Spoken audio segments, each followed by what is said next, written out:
नमस्कार, मैं रोहित शर्मा, आप सबका स्वागत है। आम आदमी पार्टी के राष्ट्रीय संयोजक और दिल्ली के मुख्यमंत्री अरविंद केजरीवाल ने अभी हाल ही में जिस तरह से श्रीगंगानगर जिले में भारतीय जनता पार्टी और कांग्रेस पार्टी के तमाम नेताओं पर तीखे प्रहार किए, अपनी इस बड़ी रैली को संबोधित करते हुए उन्होंने किसी भी नेता को नहीं छोड़ा। उन्होंने अशोक गहलोत को नहीं छोड़ा, सचिन पायलट को नहीं छोड़ा, यहाँ तक कि प्रधानमंत्री नरेंद्र मोदी पर भी उन्होंने अप्रत्यक्ष रूप से ज़बरदस्त हमला बोला। उन्होंने रैली में कहा कि मैं तो बहुत हाई प्रोफाइल पढ़ा हुआ व्यक्ति हूँ, एक अच्छी मेरी सरकारी नौकरी थी, लेकिन आप किसी अनपढ़ व्यक्ति को वोट मत देना। ये जो अनपढ़ व्यक्ति उन्होंने कहा, सीधा सा उनका हमला प्रधानमंत्री नरेंद्र मोदी की ओर ही था, क्योंकि उन्होंने पिछले दिनों जिस तरह से प्रधानमंत्री नरेंद्र मोदी की फर्जी डिग्री का जो मामला उन्होंने उठाया था, उसी परिप्रेक्ष्य में उन्होंने श्रीगंगानगर की रैली में इस तरह का भाषण दिया और कहा कि आप अनपढ़ को वोट मत देना। यानी उनका सीधा सा इशारा प्रधानमंत्री नरेंद्र मोदी की ओर ही था।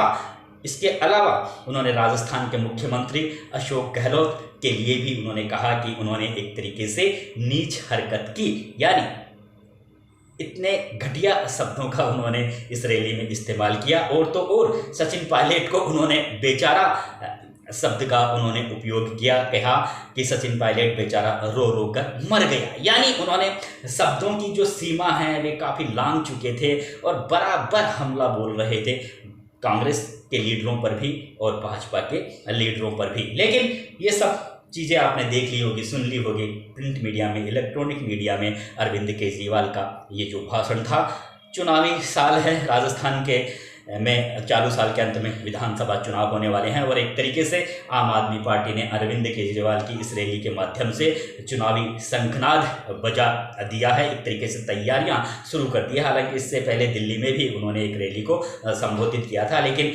गंगानगर में उन्होंने जो रैली की थी उसके बहुत बड़े राजनीतिक मायने हैं, क्योंकि पंजाब में आम आदमी पार्टी की सरकार है और पंजाब का जो सीमा है वो राजस्थान के श्रीगंगानगर जिले और हनुमानगढ़ जिले से मिलती जुलती है। यानी सीधा सा इफेक्ट पंजाब की राजनीति का, सीधा सा इफेक्ट राजस्थान के इन सीमावर्ती जिलों की राजनीति पर भी पड़ता है, इसमें कोई दो राय नहीं है। लेकिन मैं जो केजरीवाल ने अब जो भाषण दिया, लंबा भाषण था उनका, उसमें एक चीज़ मैंने पकड़ी है उस भाषण में, उसका जिक्र मीडिया में ज़्यादा नहीं हुआ है। आज मैं इस वीडियो में उसी का जिक्र करने जा रहा हूँ। देखिए दोस्तों, अरविंद केजरीवाल ने श्रीगंगानगर जिले में अपने भाषण में जो भाषण दिया, उन्होंने एक जगह ये बात भी कही कि हिंदुस्तान की गरीबी मिटाने का फार्मूला उन्होंने तैयार कर लिया है और वे 10 साल के भीतर हिंदुस्तान की पूरी गरीबी को मिटा सकते हैं। उनके पास में इस तरह का फार्मूला है।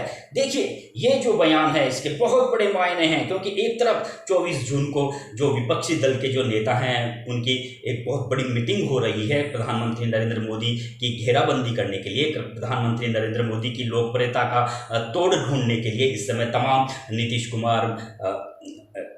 कुमार, ममता बनर्जी, शरद पवार, अखिलेश यादव जैसे नेता एक बहुत बड़ी मीटिंग करने जा रहे हैं 24 जून को, एक विपक्षी एकता की मीटिंग।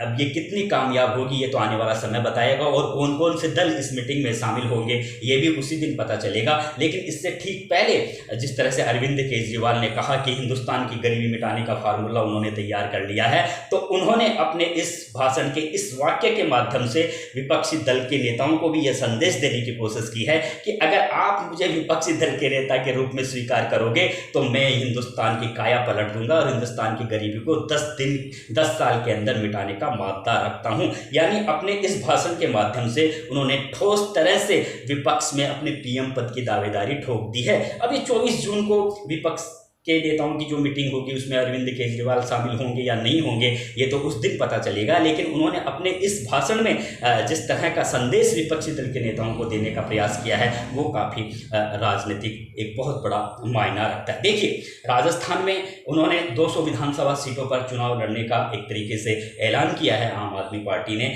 और हालांकि आम आदमी पार्टी का जो संगठन है वो राजस्थान में कहीं भी नहीं टिकता भाजपा और कांग्रेस की तुलना में। और तो और कई महीने हो गए पार्टी के प्रदेश अध्यक्ष तक की कुर्सी यहाँ पर खाली पड़ी रही कई महीनों तक, और अगर अध्यक्ष की कुर्सी ही खाली पड़ी रहेगी, तो फिर आप समझ सकते हैं कि पार्टी का संगठन किस तरह से काम करता है, किस तरह से मजबूती प्रदान कर सकता है। बिना अध्यक्ष के और बिना नियुक्तियों के जिला और मंडल में कोई पार्टी अपने संगठन को ठीक तरह से मजबूती प्रदान कर ही नहीं सकती। तो इस बात को तो अरविंद केजरीवाल भी जानते हैं कि संगठन के अगर बात आती है तो कांग्रेस और भाजपा के आगे भी कहीं भी नहीं टिकते, लेकिन उनके अंदर सबसे बड़ा जो महत्वाकांक्षा है, वो जो समझते हैं कि मेरे को दिल्ली की जनता ने अप्रिशिएट कर लिया है तो पूरे हिंदुस्तान की जनता मुझे अप्रिशिएट कर रही है, वे ये बात गलत समझते हैं।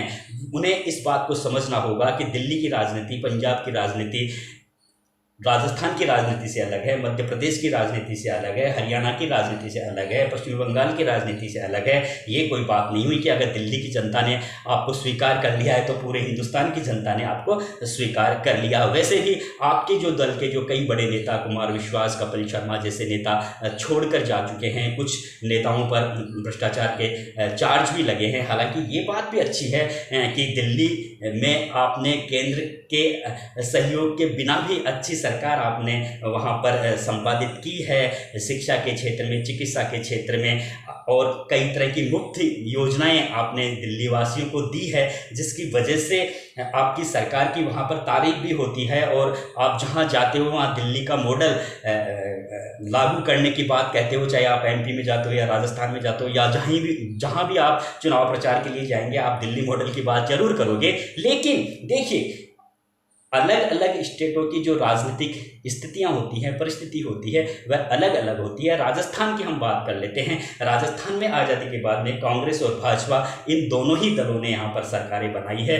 दोनों ही दलों ने कई कई सालों तक यहाँ पर शासन किया है और इन दोनों ही दलों का जो संगठन है ब्लॉक, जिला और बूथ स्तर पर मजबूती से खड़ा हुआ है। ऐसी स्थिति में अगर आप 200 सीटों पर आम आदमी पार्टी के उम्मीदवार खड़ा करने का प्रयास करती है या जो दावा कर रही है और कह रही है कि हमें सफलता मिलेगी, तो मुझे नहीं लगता यहाँ पर उन्हें कोई ज़्यादा सफलता मिलेगी। हालांकि कुछ सीटों पर, जैसे तरह से श्रीगंगानगर और मानगढ़ जिले में कुछ सीटों पर वे उम्मीदवारों के जीत का समीकरण जरूर बिगाड़ सकती हैं। मुकाबला त्रिकोणीय भी हो सकता है और हो सकता है अरविंद केजरीवाल सोच रहे हों कि भाजपा और कांग्रेस में राजस्थान में काफ़ी बिखराव की स्थिति चल रही है। जब टिकटों का बंटवारा होगा उस समय कई नेता रूट कर दूसरी दलों की ओर अपना रुख करेंगे, तो हो सकता है आम आदमी पार्टी उन नेताओं को शामिल करके और एक तरीके से उन्हें अपना कैंडिडेट खड़ा करके चुनाव को रोचक रूप जरूर दे सकती है। लेकिन जहाँ तक दिल्ली और पंजाब में जिस तरह से उनकी सरकार बनी है, अगर वे इस तरह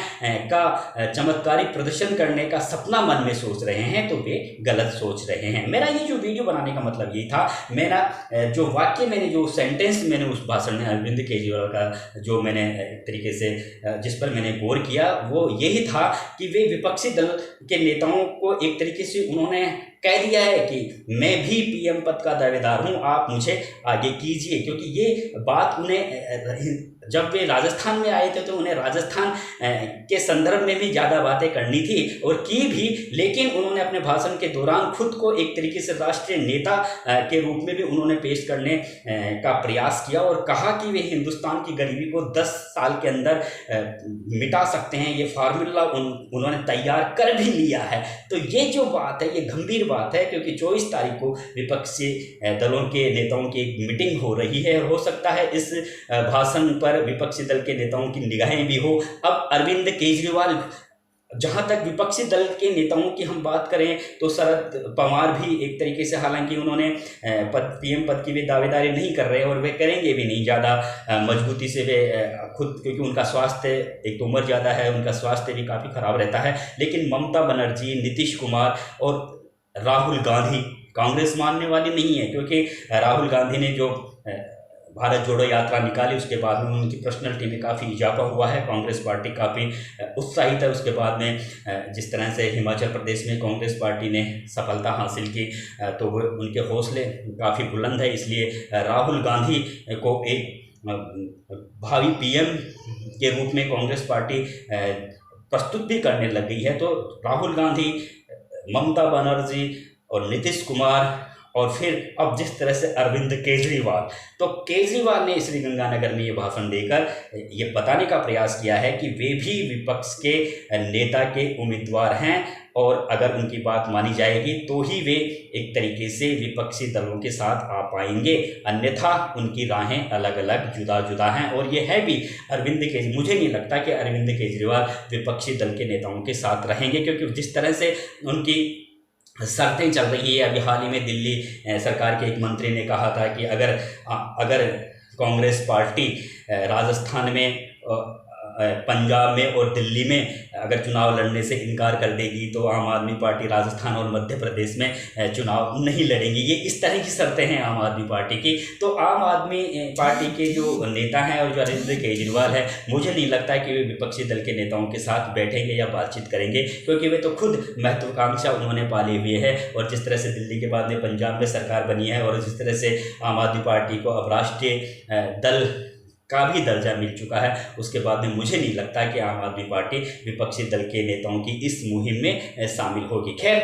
मैं अब मेरे इस वीडियो को विराम देता हूं। मैंने इस वीडियो में यही आपको बताने का प्रयास किया कि इस बात को ज़्यादा मीडिया में प्रमुखता नहीं दी गई कि उन्होंने जिस तरह से 10 साल में गरीबी मिटाने की बात कही केजरीवाल ने, तो इसके बहुत बड़े मायने हैं। वो मायने इसलिए हैं कि पूरा विपक्ष इस समय नरेंद्र मोदी का तोड़ ढूंढ रहा है और नरेंद्र मोदी के एक तरीके से उनकी खिलाफत करने के लिए सारे विपक्षी दल एकजुट हो रहे हैं। उस परिप्रेक्ष्य में उस 24 जून को जो मीटिंग हो रही है उससे ठीक पहले उन्होंने इस तरह का भाषण में इस तरह की बातों का जिक्र करके ये बताने का प्रयास किया कि अरविंद केजरीवाल को भी आप विपक्षी दल के नेता के रूप में आप उनका नाम भी शामिल कीजिए, क्योंकि वो भी कोई हल्के आदमी नहीं हैं। अब देखना यह है कि विपक्ष के दलों की ये जो मीटिंग हो रही है कितनी कामयाब होती है। फिलहाल राहुल गांधी को लेकर कांग्रेस पार्टी का जो स्टैंड है वो क्लियर है। कांग्रेस पार्टी राहुल गांधी को भावी पीएम के रूप में प्रस्तुत करने का एक तरीके से प्लान बना चुकी है। और आगे किस तरह से अगर विपक्षी दल एक होते हैं और किस तरह से टिकटों का वितरण होगा, हालांकि देखिए जो क्षेत्रीय दल हैं उनका अपने अपने स्टेटों में बहुत ज़बरदस्त वर्चस्व है, इसलिए क्षेत्रीय दल इतनी जल्दी अब जो टिकटों का बंटवारा होगा उसमें उनका ये जरूर एक तरीके से शर्त होगी कि क्षेत्रीय दलों को उनके स्टेटों में खुले रूप से छोड़ दिया जाए चुनाव लड़ने के लिए। तो अभी बहुत ही बड़ी मुश्किलें हैं क्षेत्रीय दलों में एकता कायम करने के लिए, क्योंकि जब तक टिकटों के बंटवारे का फार्मूला ठीक तरह से तय नहीं होगा तब तक विपक्षी दलों में एकता होना काफ़ी मुश्किल है। और उसके बाद में अगर टिकटों के बंटवारे में भी अगर कोई फार्मूला तय हो जाता है तो उसके बाद में नेता कौन होगा उसके लिए भी काफ़ी बहुत मुश्किल है। फिलहाल मैं अपने वीडियो को विराम देता हूं। नमस्कार दोस्तों।